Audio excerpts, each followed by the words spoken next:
Hey, it's Scotty, and I'm at the VCA in my local hometown. And no, it's not an emergency, and I actually don't need to go to the vet. It's a good thing too, because they are closed, and the closest vet to me is a couple hours drive, the closest overnight emergency vet.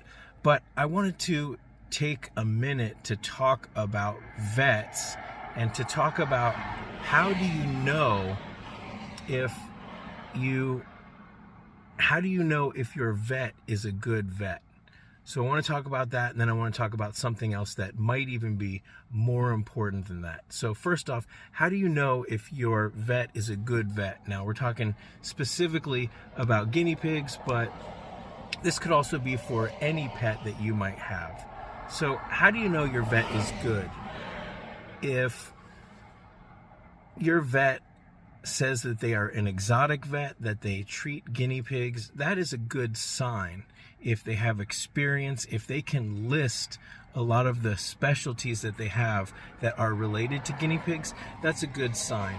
If they have a certain amount of experience and you know of a number of people who can give them a good recommendation, then that also really helps. Now, on my website, I have a free care guide, and I have a vet list. This is a worldwide vet list that will tell you about all the vets that people around the world have recommended to me.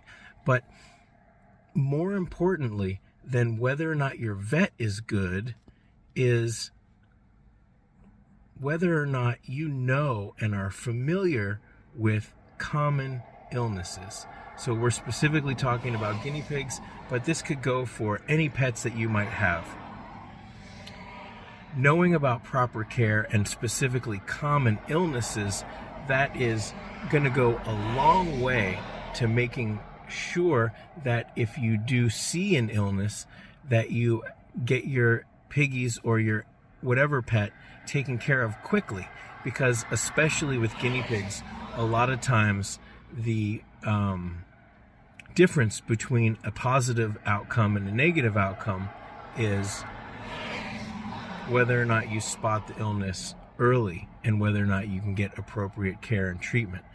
Another thing is, so the reason why I came to the VCA is VCA, no offense to them, if you have dogs or cats, now you would not believe that I'm out in the middle of nowhere. You know, this is an Ocotillo cactus right here to prove that I'm actually out in the desert. But I am on the main highway here, and the cars are just going one by one. But the reason why I went to the VCA is because they are not typically known to specialize in guinea pigs. Now, that would be fine if you suspect that your guinea pig has a respiratory infection. The more information that you know about common illnesses, the more that you're able to help and guide your vet. That's going to go a long way to helping you diagnose and treat the problem. So even if you're in a place where the VCA is the only thing that you have, if you're familiar with illnesses and you can, you're not going to be able to self-diagnose your guinea pig's illness all the time, but you might say, hey, I really think I need an x-ray. My guinea pig seems to be in pain. They've peed blood. I'm suspecting a stone. Or I've seen runny nose, crusty eyes, there's been some sneezing, and I think my piggy has a respiratory infection. And then you say, and at the LA Guinea Pig Rescue or at this rescue, they usually recommend this type of antibiotics, or I read on Guinea Links, I read on this website that this is the recommended antibiotics for a respiratory infection. And a lot of times, even a vet that is not that familiar with guinea pigs, they might trust your experience and they might just, or at least investigate based on the sources and the recommendations that you have. So, because let's face it, in many cases, what a vet is good for, what a vet can do, is they have tools and they have prescriptions. They have the access to medicine and they have the access to an x-ray machine and all of these other things.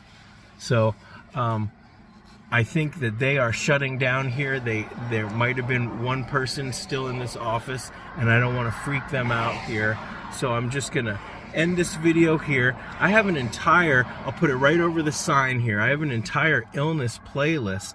So you get yourself familiar with some of the more common illnesses. Check out my care guide, that is right down here, and hit subscribe. And if you thought that this was a helpful video, please hit the like. It really does help get this video and all my videos out to a wider audience. So until next time, thanks for watching.